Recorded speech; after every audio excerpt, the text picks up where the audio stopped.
apoyar. Vamos a seguir la segunda parte de nuestro taller de válvula mitral. ¿En dónde vamos? ¿Qué es lo que hemos hecho? Bueno, ya conocemos la anatomía de la válvula mitral. Sabemos que la anatomía y función auricular y ventricular influyen en el funcionamiento de la válvula mitral. Ya conocemos la anatomía mitral basados en Carpentier y entendemos la necesidad de un examen organizado de la válvula mitral. Y quiero que se vayan llevando eso, lo voy a repetir muchísimas veces, organizado, sistemático, organizado, sistemático. Esto fue lo que les mostré, y les mostré los segmentos de Carpentier, cómo están, los 6 segmentos, las 2 comisuras que de lo lateral a lo medial van de la A1 a la A3 y de la P1 a la P3, la comisura lateral y la comisura medial, que es lo que siempre tratamos de ver cuando examinamos la válvula mitral. ¿Qué vamos a hacer en esta segunda parte? Vamos a repasar esos segmentos, lo que les mostré al final de la charla, vamos a repasar esos segmentos para que refresquemos el conocimiento y empezar esta segunda parte. Vamos a revisar los mecanismos de insuficiencia mitral y la teoría de Carpentier y luego revisamos todo juntos. Es lo que vamos a hacer. Entonces aquí está, vamos a empezar a revisar. Piensen qué imagen es esta, es una imagen de 4 cámaras. Entonces, ¿qué se ve en la imagen de 4 cámaras? A ver, piénsenlo, ya les doy la respuesta. Vamos a hacer el mismo tipo de ejercicio. Yo solo quiero que hagan allá cada uno su esfuerzo de recordar, porque esto es así, repetir, repetir. Y yo enseño preguntando. Cuando conozcan mi fellow se van a dar cuenta que yo enseño preguntando. Entonces ahí está A2, que está más hacia el septum, y P2, que es más a la derecha en la pantalla o lateral en la relación del ventrículo izquierdo. ¿Listo? Perfecto. Otra vez, una imagen. ¿Qué imagen es esta? Miren, verán, ahí se ve el trayecto de salida del ventrículo izquierdo. Lo que quiere decir es más bien 5 cámaras. Recuerden, ¿qué se ve en las 5 cámaras? Traten de recordarlo. Miren sus notas, si hicieron notas. ¿Listos? Ahí está, A1 y P1. Ahí se ve la comisura anterior o la comisura lateral. Esta es una imagen muy bonita para esas 3 cosas. A1, P1 y comisura lateral. ¿Listos? Ok, ¿qué se ve ahí? Ya no se ve el trayecto de salida del ventrículo izquierdo. Es una imagen de 4 cámaras. ¿Recuerdan lo que viene otra vez en 4 cámaras? Ya se la mostré una vez hoy. Bueno, se las muestro aquí. Se ve A2 hacia el septum, P2 más lateral. Pues recuerden, la valva posterior es siempre más corta, la valva anterior es siempre más larga. Esta es una válvula casi normal, miren, el tejido no se ve muy grueso. Normalmente una valva de la mitral tiene hasta 2 milímetros de grosor. En el score de Wilkins, ese es el 0 en la evaluación de la válvula mitral, es 2 milímetros de espesor o menos. Sigamos. Otra imagen también, más bien de 4 cámaras profundas. Ahí ven, si están viendo mi flecha, como yo les decía la otra vez, ahí ven el seno coronario. Entonces están 4 cámaras profundas, ahí está A3 y P3. Recuerden, ahí se ve la comisura posterior. Esta es una imagen de comisura posterior. Entonces, 5 cámaras, A1, P1, comisura anterior. Al medio, 4 cámaras, A2, P2. Y bien profundo, A3, P3 y la comisura posterior. Todo a 0 grados, ustedes organizaditos, examinaron los 6 segmentos, las 2 comisuras, empiezan a hacerse una idea. Pero tenemos más vistas porque a veces una vista no es óptima. Esta es una vista, acuérdense, es esofágica media de eje largo. Ahí se ve el trayecto de salida del ventrículo izquierdo. Aquí está. ¿Qué se ve ahí? Se ve la válvula mitral. ¿Se acuerdan de los segmentos? Traten de recordarlos. Ahí está básicamente A2 y P2. P2 más hacia la pared inferolateral. A2 hacia la válvula aórtica. Acuérdense de la región mitroaórtica. Esa es la manera en que relacionan. Esa es otra cosa que le enseño mucho a mis fellows. Siempre en ecocardiografía traten de relacionar toda la anatomía. Es una manera muy fácil de recordar y lo saca de problemas en el examen. Hay cosas en el examen que uno en el board de ecocardiografía que las agarra porque tienen las relaciones anatómicas. Sigamos. Ahí está su vista de eje corto, transgástrica, basal. Ahí se ven todos los segmentos y las 2 comisuras de la mitral. Ahí está el interrogante. En ese interrogante, ¿qué segmento es? Traten de acordarse. Es más anterior y lateral, entonces tiene que ser A1. Este es más medial y está sobre la posterior, la valva posterior, entonces tiene que ser P3. Valva posterior, pero más anterior lateral, lo mismo, tiene que ser P1. Y este otro, Siri está otra vez diciendo pendejadas aquí, perdón. No sé qué le pasa a este teléfono, ya. Perdón. Y este que está más medial y es anterior, es A3. ¿Listos? Perfecto. Otra más. Es una imagen comisural media linda, perfecta. Ahí ven 3 segmentos muy bien. ¿La flecha cuál está apuntando? Piensen, es el que está en el medio, es el más grande, o sea que tiene que ser la valva anterior, si es más grande. Es esa 2. ¿Y qué se ve además ahí? Pues se ve a la izquierda, se ve P3 y a la derecha se ve P1. Ahí están 3 segmentos, 2 comisuras. Mucha de la patología se agarra aquí. Y esta es una imagen de 2 cámaras a la derecha. Ven que se insinúa ahí. ¿Qué segmento es ese? El segmento cortico. Esa es la valva posterior. Ahí está P3. Y ahí se ve A3 y un poco de A2, la valva anterior. Eso es lo que se ve en esa imagen de 2 cámaras que llamamos a la derecha un poquito. Y la última que les voy a mostrar de estas, ahí otra vez una imagen de 4 cámaras. ¿Qué segmento es ese? Es A2. ¿Listos? Esto tenía el propósito de que repasáramos eco bidimensional. Ahora yo les mostré eco tridimensional. Ahí tenemos una imagen de eco tridimensional, la imagen auricular, ahí está la válvula aórtica. Si la válvula aórtica es esta, luego está la valva anterior de la mitral, entonces ahí está nuestra flechita. ¿A qué le apunta la flechita? A la valva posterior más lateral, entonces eso tiene que ser P1. Esto es la valva posterior más medial, luego entonces tiene que ser P3, vayan pensando conmigo. Ahí está la valva anterior más medial, ahí tiene que ser A3. Y la valva anterior más lateral, eso que tiene que ser A1. Esa es una imagen sencilla, limpia, de eco tridimensional. Con esto ya repasado, vamos a empezar a hablar de lo que es ecocardiografía quirúrgica de la válvula mitral. Ese es un término que me gusta a mí usar. Yo uso el término que nosotros los ecocardiografistas intraoperatorios, somos ecocardiografistas estructurales o quirúrgicos. Nosotros tenemos el apoyo de nuestros cardiólogos que hacen toda la ecocardiografía diagnóstica, evalúan el paciente, encuentran criterios clínicos para hacer un eco, hacen el eco, encuentran que tiene síntomas y criterios o que tiene criterios de severidad de enfermedad y se lo manda a un cirujano para que el cirujano le haga una operación y le reemplace o le repare la válvula. ¿Cuál es nuestro trabajo de los anestesiólogos ecocardiografistas? Apoyar a esos cirujanos, hacer ecocardiografía quirúrgica. ¿Qué características tiene la ecocardiografía quirúrgica? Lo primero es sistemática. Esa palabra quiero que la tengan todo el tiempo. Tiene que ser consistente en revisarlo todo, de una manera organizada. Es estructural porque tiene que buscar dónde está el problema o los problemas. Es estructural. Es funcional porque nosotros sabemos saber cuál es el impacto funcional de ese daño estructural, porque eso es lo que vinimos a reparar. Es operacional porque nosotros con el cirujano, yo reviso la válvula, le muestro al cirujano y él se hace una idea, mi cirujano se hace una idea de qué es lo que conviene más para manejar esa válvula. Es responsable porque no podemos escondernos. Cuando el cirujano abre el corazón, ahí dice, oiga, Iván, sí encontré lo que usted me dijo o no encontré lo que usted me dijo. Y es comprometida porque el resultado de la cirugía tiene que ser satisfactorio y yo lo asumo como algo personal cuando yo estoy en quirófano. Yo quiero que mis pacientes salgan de bypass muy bien y me siento orgulloso de eso, de que pude apoyar a mi cirujano para un buen resultado. Carpentier acuñó su triada fisiológica y empezó a decir cuál es la etiología del problema que tiene la válvula, o sea, qué hizo el daño, qué se dañó y dónde están las valvas en el momento crítico donde están fallando, que es en sístole en el caso de la válvula mitral. Eso lo hemos extrapolado también a la válvula aórtica y algún día vamos a hacer nuestro seminario de válvula aórtica también. En general, nosotros usamos la evaluación usando los mecanismos de Carpentier para saber dónde están las valvas en sístole. Este es un gráfico del libro, de una presentación de David Adams. David Adams es un cirujano de Nueva York, trabaja mucho en válvula mitral.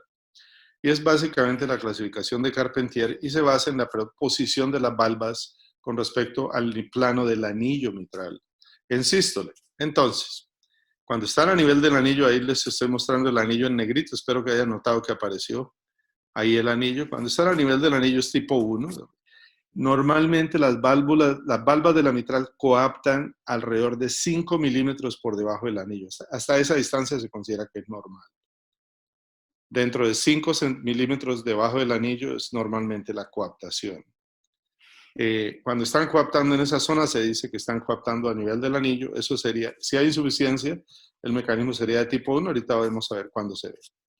Cuando está coaptando por encima del anillo, ahí les voy a dibujar el anillo, mírenlo, ahí se desplazó el anillo, se dice que hay un prolapso, que hay movilidad aumentada, y finalmente cuando está por debajo del anillo, más de 5 milímetros de nivel de coaptación, si lo está en sístole y diástole, se llama 3A, y si está solo en sístole, se llama 3B. En muchos pacientes hay mecanismos compuestos. Miremos ejemplos de eso. Aquí está un primer ejemplo. Esta es una insuficiencia mitral, ustedes la ven ahí, severa. Las valvas están al nivel del anillo, si ustedes lo miran, las valvas están al nivel del anillo, están dentro de los 5 milímetros que describimos del plano del anillo. O sea, no es tipo 2, no es tipo 3, pero hay insuficiencia mitral. ¿Cuál es el problema aquí? El problema es una perforación del anillo por una infección. Entonces, ¿qué mecanismos pueden inducir insuficiencia mitral con un mecanismo tipo 1 de Carpentier? Anillo dilatado, perforaciones que pueden ser infecciosas, hendiduras congénitas, iatrogenia. En una cirugía en la que estaba haciendo otra cosa se puede dañar una válvula mitral por un punto que se fue largo. Entonces esa puede ser las etiologías. A esto voy a volver de nuevo cuando les muestre el plan general de trabajo. Aquí está el tipo 2. Clásico, está por encima del nivel del anillo. Este es el porcentaje más grande de lo que nosotros reparamos. Esta es la enfermedad mixomatosa cuando es generalizada, fibroelástica cuando es mal localizada. Se puede saber cuando hay una ruptura aislada de cuerda o cuando hay una ruptura de músculo papilar. Y en ese caso ustedes ven como ese segmento está por encima del nivel del anillo, está libre, ahí se rota una cuerda incluso. Las valvas de por sí no se ven muy sanas, se ven gruesitas, han sufrido crónicamente por la insuficiencia, han cambiado, se han puesto fibrosis. Ese es el tipo 2. Y ahora, miremos un tipo 3A clásico. Miren, esas valvas son de gruesas y tienen restringida la movilidad tanto en sístole como en diástole. El ejemplo más clásico es la enfermedad reumática, pero también se puede ver en enfermedades inflamatorias, se pueden ver por radioterapia. En todos esos pacientes uno puede ver insuficiencia mitral por un mecanismo de tipo 3A con restricción sistólica y diastólica. Finalmente, este es un ejemplo clásico de una válvula. Miren las válvulas, no se ven tan enfermas, no se ven tan gruesas. La restricción es básicamente sistólica. Esta es la enfermedad funcional que se puede dar tanto en cardiopatía isquémica como en cardiopatías dilatadas. Es el ventrículo que está jalando la valva y no la deja coaptar en sístole. Y ese es el ejemplo más clásico, el más común de lo que nosotros vemos en la insuficiencia mitral funcional. En el panel de la izquierda ustedes ven un anillo dilatado que no deja coaptar. Básicamente, imagínense que ustedes tienen un mantel para cubrir una mesa de 4 puestos y alguien se los pide para cubrir una mesa de 8 puestos. No alcanzan las valvas. Si el anillo se dilata, las valvas no alcanzan a cubrir la superficie y a coaptar. Entonces ese anillo está dilatado, no deja coaptar, pero además miren en el panel de la derecha cómo está restringida, están jaladas. Estos son del mismo paciente, las dos imágenes. El ventrículo que está dilatado, que está grande, que no se está moviendo. Miren esa pared lateral en el panel de la izquierda. Miren esa pared lateral cómo no se mueve muy bien. Está jalando, está reteniendo las valvas de la mitral en sístole. Acuérdense de lo que yo les mostraba en nuestra primera charla, cómo la coaptación depende de un recogimiento adecuado de las paredes del ventrículo en sístole para que las cuerdas tendinosas permitan que haya coaptación adecuada de las valvas de la mitral. Este mecanismo es el más común en la insuficiencia mitral funcional. Entonces, seguimos construyendo bloques. Ya saben los segmentos de la válvula mitral basados en Carpentier. Acabamos de revisar los mecanismos de insuficiencia mitral basados en Carpentier. Ahora integremos esto un poquito con preguntas. ¿Listos? Ok, primera pregunta. Les voy a poner aquí un planito del anillo para que miren. Entonces pregúntense, esto es una imagen de 4 cámaras, listo. En 4 cámaras ustedes ¿qué ven? Recuerden. En 4 cámaras ustedes ven A2 y P2, perfecto. A2 está a la izquierda, P2 a la derecha, o A2 está más hacia el septum, P2 está más lateral. ¿Cuál segmento está prolapsando? Pues el que está más lateral y que es el más cortico, y de hecho se ve gruesito, entonces es un prolapso de P2. ¿Listos? Ya lo repasamos, ¿lo están viendo? Espero que queden con cosas claras de esto. Otra, una imagen de 2 cámaras, ligeramente a la derecha. Fíjense que se insinúa un poquito aquí la válvula aórtica. Vuelvo y les pongo el anillito. Ahí está el anillito. Hay un segmento prolapsando. Es el segmento cortico. ¿Se acuerdan? Cemento cortico. En esta imagen de 2 cámaras a la derecha, ustedes tienen P3 y A3A2. El que está prolapsando es el cortico, está prolapsando P3. ¿Listos? Bueno, siguiente imagen. Es una imagen de eje largo. Aquí ya no necesito el anillito, mostrarles el anillo. En la imagen de eje largo, ¿qué es lo que ven? Recuerden, en eje largo, ¿qué ven? Esofágica media de eje largo, ven P2 y ven A2. ¿Cuál está prolapsando? El chiquito, el más cortico, está prolapsando P2. ¿Listos? Siguiente. Esta es una imagen de 4 cámaras. ¿Qué ven en 4 cámaras? A2 y P2. Aquí les voy a poner el anillito para comparación. Ahí está. Se la regalé porque se la di antes. Pero fíjense que cuando ponen el anillo está restringida, pero la restricción es peor en P2 ahí. A2 no está restringida, A2 está relativamente cerca del anillo. La restricción es peor en P2, miren. Este es un ejemplo clásico de una insuficiencia funcional asimétrico. Listo, otra. Eje largo. ¿Hay alguna que esté prolapsando? Ahí, ¿qué es lo que ven en el eje largo? A2 y P2, perfecto. La más larga es A2. Y la más larga es la que está prolapsando. Ahí está, prolapso de A2. ¿Listos? Siguiente. Otra vez de eje largo, mírenla. Eje largo. En eje largo ustedes ven A2 y P2. Se dan cuenta que están prolapsando las dos. Esto es Barlow's. Esto que están viendo es de un caso de un Barlow's. Esto es una enfermedad extensa de las dos valvas. Aquí están prolapsando A2 y P2. Ahí está P2, ahí está A2, están prolapsando ambos. ¿Listos? Ahí está otro ejemplo. Listo, otro ejemplo. Creo que aquí también les puse el anillito. No, no les puse el anillito. Bueno, hay una restricción. Esta es enfermedad reumática clásica. 3A. Otra. ¿Qué imagen es esta? 5 cámaras. ¿Qué se ven 5 cámaras? A1 y P1. ¿Cuál está prolapsando? ¿El largo, que es el anterior, A1, o el corto, que es la posterior, que es P1? Listo, ya lo tiene. Está prolapsando P1. ¿Listos? Bueno, entonces ya integramos los segmentos y ya aprendimos a reconocer segmentos prolapsados comparando con segmentos restringidos, comparando con segmentos de posición normal. Vimos ejemplos de todos. Ahora repasemos un poquito de cosas que quiero que recuerden. Esto es basado en las guías de Nishimura del 2014. Si no las han leído, son creo, las mejores guías que ha escrito la Sociedad Americana de Cardiología sobre el criterio de enfermedad valvular. Excelente, muy bien documentada, muy bien escrita por todos lados. Me fascina ese documento. Aquí hay unos criterios de severidad de enfermedad mitral. Aquí se los puse resaltados. Un área del jet mayor de 10 centímetros cuadrados o más del 40% de la aurícula izquierda. Una onda E de más de 1.2 metros por segundo de velocidad. Reverso sistólico en la vena pulmonar, en las venas pulmonares, reverso sistólico, les apoya mucho en diagnóstico de severidad. Y estos datos que quiero que recuerden si van a presentar el BOAR americano: una vena contracta mayor de 7 milímetros, esa se mide en el eje largo, en la imagen de eje largo, con Doppler a color. Un volumen regurgitado mayor de 60 mililitros, o una fracción regurgitada mayor de 50%, o un área del orificio de regurgitación de más de 0.4 centímetros cuadrados. Esos son los criterios de insuficiencia mitral severa. Se usan para definir a qué paciente se le ofrece cirugía. Hemos cambiado un poco en el sentido a qué paciente le ofrecemos cirugía, porque estamos tratando de intervenir más temprano la válvula mitral. Sin embargo, estas cosas que ustedes tienen que saber, porque las van a usar intercambiablemente. Después, los espero un segundito para que le tomen foto a eso o guarden esa imagen de la pantalla, porque esta es información puntual, es la información con la que uno conversa el idioma de la enfermedad valvular. La etiología más común de la insuficiencia mitral es la degenerativa. Reumática, isquémica se llevan más o menos un 40%, pero la degenerativa se lleva más del 50%. La sobrevida es una historia diferente. La sobrevida en general de la enfermedad degenerativa es mayor que la de la enfermedad isquémica, lo que refleja lo que es una realidad. La enfermedad isquémica es una enfermedad mucho más grave, es una enfermedad del ventrículo.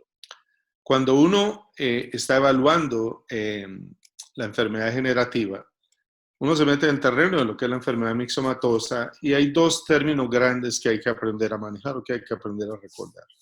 La diferencia entre la enfermedad de Barlow y la deficiencia fibroelástica.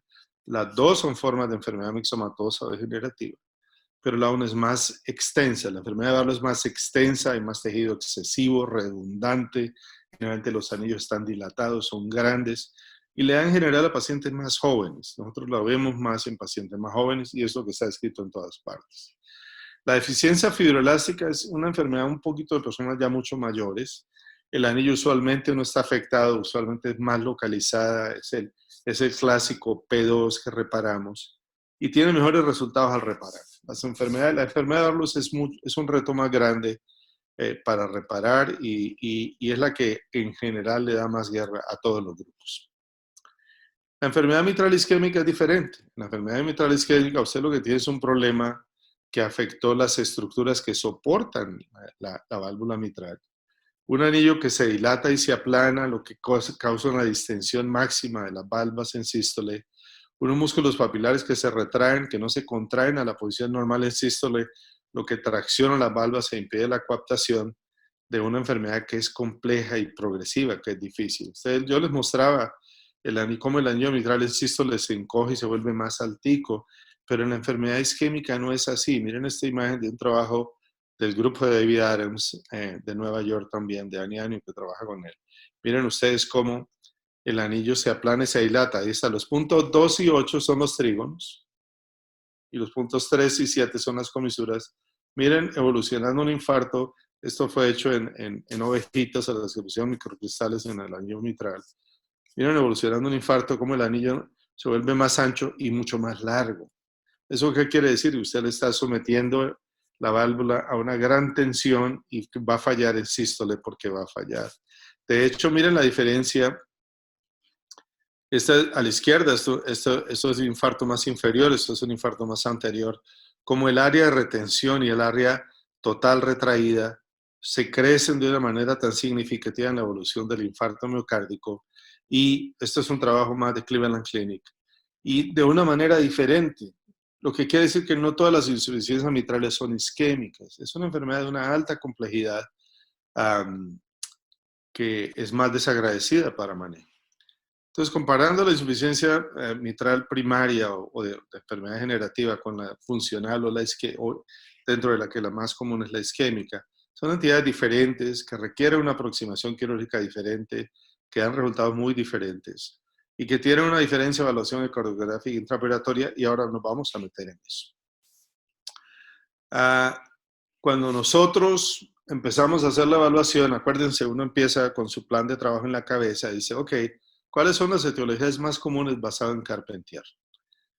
Cuando es mecanismo tipo 1 de Carpentier y hay insuficiencia mitral, o sea, las válvulas a nivel del anillo, lo más común es que sea un anillo dilatado, una perforación de la válvula o una perforación anular.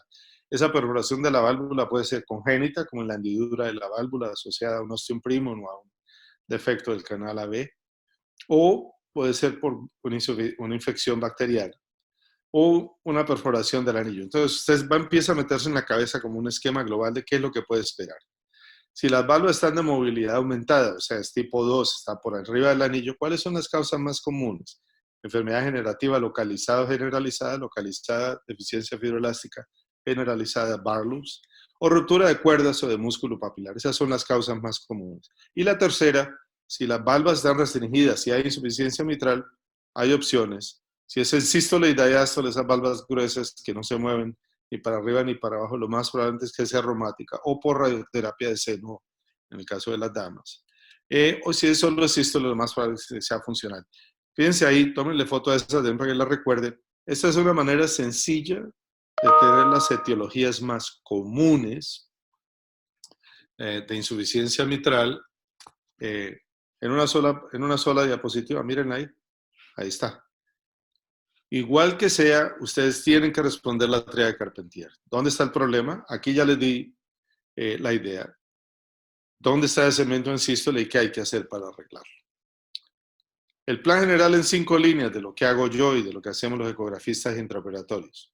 Lo primero es mirar si es insuficiencia mitral severa. Como les digo, nuestros cardiólogos ya hicieron el diagnóstico, pero algunas veces el cirujano le dice, Iván, a mí no me parece que sea tan severa, usted me quiere comprobar si es severa, bueno, listo, la compruebo si es severa.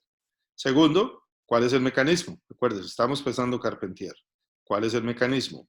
¿Qué la causó? Las etiologías posibles se las di en la diapositiva anterior. ¿Qué la causó? La primera pregunta. ¿Cuál es el mecanismo? ¿Qué es lo que está pasando? Tipo 1, tipo 2, tipo 3.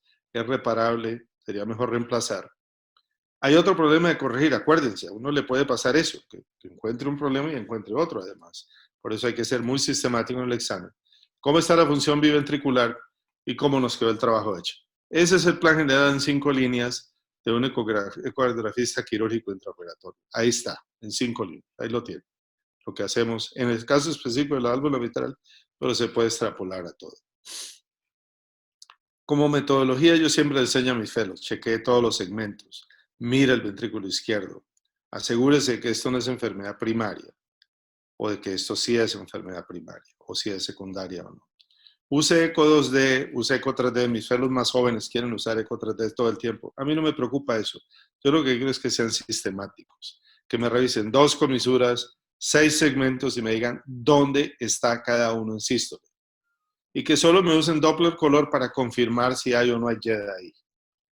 Pero que por encima de todo me den anatomía, me digan, este segmento está aquí, este segmento está aquí, esta comisura está así, hay o no hay que trabajar ahí. Yo quiero ser en eso muy claro. El trabajo de nosotros es apoyar al cirujano. El trabajo diagnóstico ya no lo dio el cardiólogo. Él ya hizo todo el trabajo, evaluó al paciente, le hizo historia, lo siguió y le hizo ecocardiografía y dijo, usted necesita cirugía. Nosotros estamos es para apoyar ahora lo que vamos a hacer. Entonces, en la enfermedad generativa, nuestro plan de trabajo antes de circulación extracorpórea, ahí está. Lo puse todo completo para que le tomen foto de una vez, la van a guardar.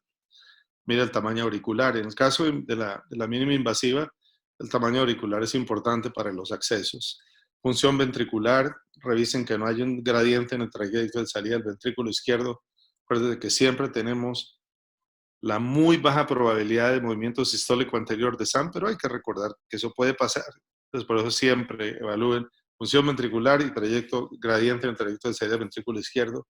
Severidad de la insuficiencia mitral, usen Doppler de las venas pulmonares para confirmar.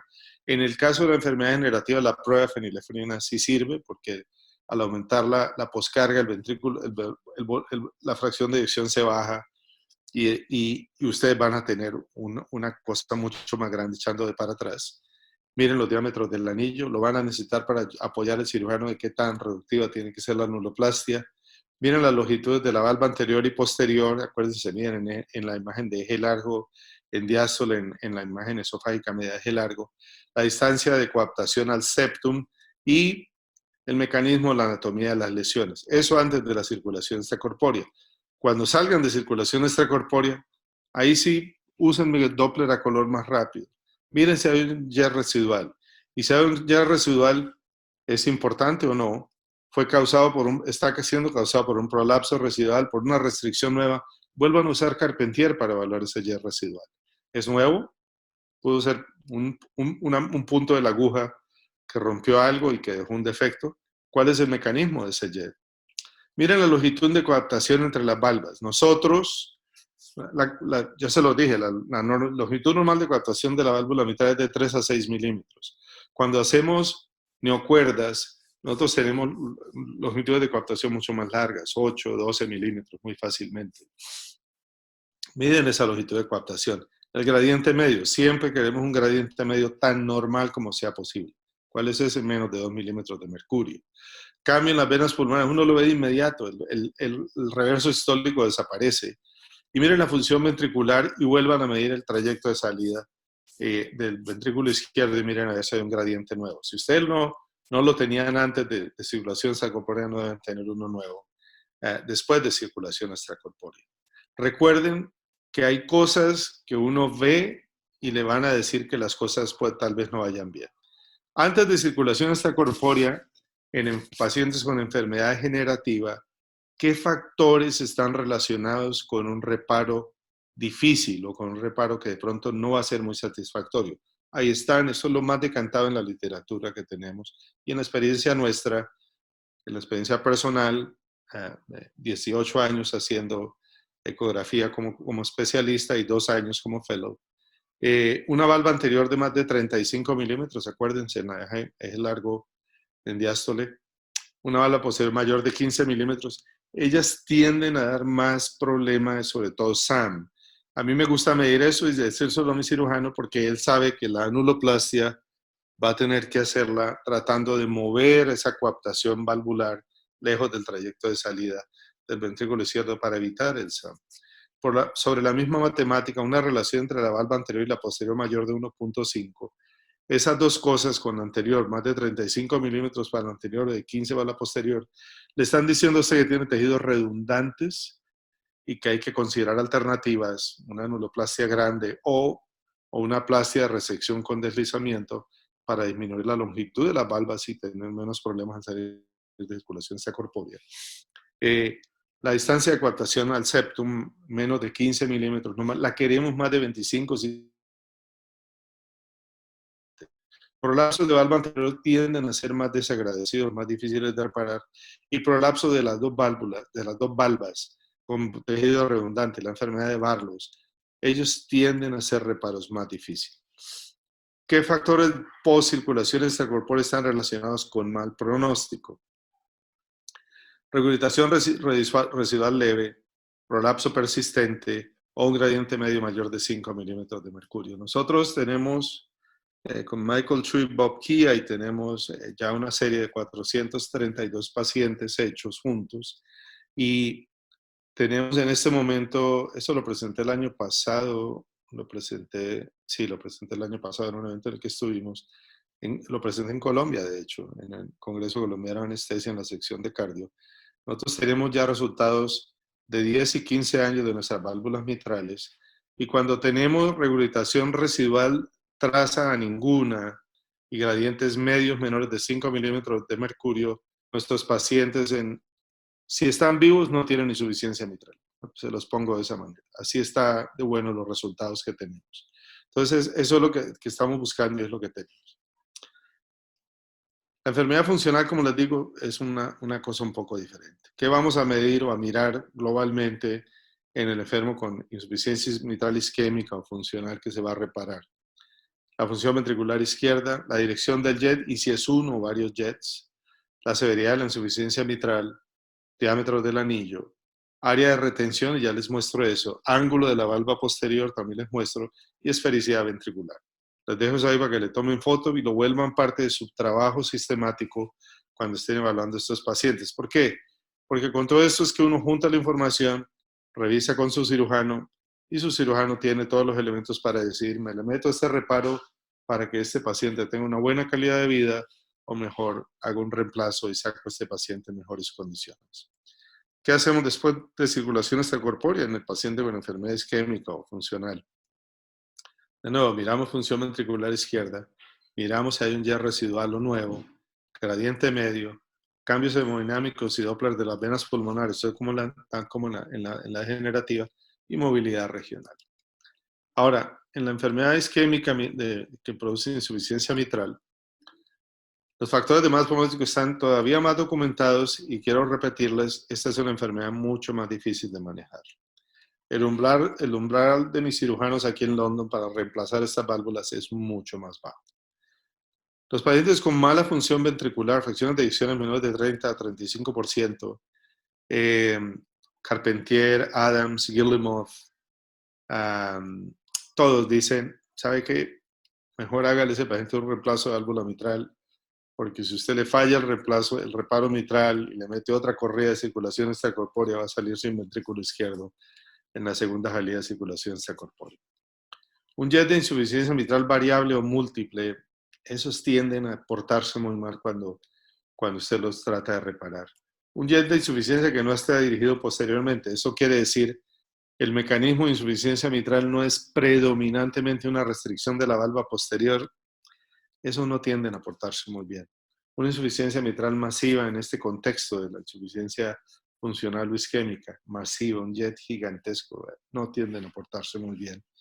Un anillo que ya se dilató mucho, no tiene más de 37 milímetros en la imagen de 4 cámaras. Ese es un anillo muy grande, es muy difícil lograr hacer una anuloplastia reductiva que funcione y que dure. El problema es que dure. Porque puede que salgamos de circunstancia corpórea con una anuloplastia reductiva que se ve muy buena. Pero el paciente es probable, los hemos tenido un mes y vuelven con el anillo suelto, con una dehiscencia del anillo y una insuficiencia masiva. Un área de retención mayor de 1.6 centímetros cuadrados, ya les muestro eso, o sea, se hace en el eje largo. Un ángulo de la valva posterior mayor de 45 grados, está bien restringida. Y un ventrículo izquierdo esférico. Si usted ve todo eso antes de circulación extracorpórea o la mayoría de esas cosas, lo más fácil que usted le diga al cirujano, ¿sabe qué, mano? No pierda tiempo con esto, replácela, que no suframos mucho. Esta es una imagen de eje largo en sístole, como la pueden ver. Ahí en este yo tracé el área de retención. Si ven ese número arriba en el cuadrito verde de 4.52 centímetros cuadrados, ese es el área de retención de este paciente. ¿Cómo se hace? Se traza así como esa línea roja y la máquina le da uno esa área. Y si esa área es mayor de 1.6 centímetros cuadrados, estos son trabajos de Watanabe en Cleveland Clinic, del grupo de Gilmour. Si es de más de 1.6 centímetros cuadrados esa área, quiere decir que hay mucha tracción y lo más probable es que se repare, no dure o salga o de entrada no sea muy bueno. Quiero que recuerden ese número, quiero que recuerden esta imagen, quiero que vuelvan esto parte de su práctica en la evaluación para que apoyen a su cirujano, para que tengan mejores resultados, para que tengan resultados mucho más satisfactorios. Ahora miremos el ángulo, este me gusta mucho también, este ángulo de la válvula posterior, espero que estén viendo mi flechita, este ángulo, que normalmente es de menos de 30 grados. Cuando es más de 45 grados, hay una persistencia altísima de insuficiencia mitral de reparo. Miren los números de este trabajo de Magnet. Entonces, si ese ángulo es de más de 45 grados, ténganle fe, eso no va a funcionar ese reparo o ese paciente va a volver muy pronto con insuficiencia mitral sintomática severa. ¿Qué fue lo que hicimos entonces en esta sesión? Bueno, básicamente volvimos a reparar los eventos de Carpentier. Mucho de lo que aprendemos en ecografía se basa en ver y ver y ver, repetir, repetir, repetir. Como les contaba, nosotros hacemos ronda de ecocardiografía con nuestros fellows lunes, martes y viernes. Revisamos la clasificación de Carpentier de los mecanismos de insuficiencia mitral. Aprendimos a reconocer patología básica de la válvula mitral. Aprendimos el plan general de reparo de la válvula mitral basado en Carpentier. Aprendimos a reconocer factores de mal pronóstico para el reparo valvular mitral y espero que hayan copiado esas pantallas. Aprendimos que para ser un buen ecocardiografista intraoperatorio hay que ser sistemático, acuérdense de eso, sistemático, organizado. En la enfermedad cardíaca estructural, el trabajo del ecocardiografista, el trabajo del equipo quirúrgico, perdón, es más interdependiente. Yo recuerdo con emoción a Steve Boylan, el cirujano de Ann Arbor, que es un tremendo cirujano, y dio una charla espectacular hace 2 años en el Summit de Válvulas de Chicago. Ese me gusta mucho y voy cada 2 años al Heart Valve Summit de Chicago. Y su charla fue cómo montar una práctica de cirugía mínima invasiva. Y la primera diapositiva puso, escoja bien a su ecografista intraoperatorio. Pareció espectacular que empezara así. Porque todo el mundo se apoya ahí, porque el apoyo que le damos a nuestro cirujano y la dedicación del cirujano van a dar el resultado. Por eso el resultado va a ser tan bueno como el compromiso de todo el equipo quirúrgico. Y en ningún otro escenario es tan cierto que el equipo es tan fuerte como el más débil de sus miembros. Espero que esta segunda parte les haya ayudado a consolidar un poquito más el entendimiento de la anatomía de la válvula mitral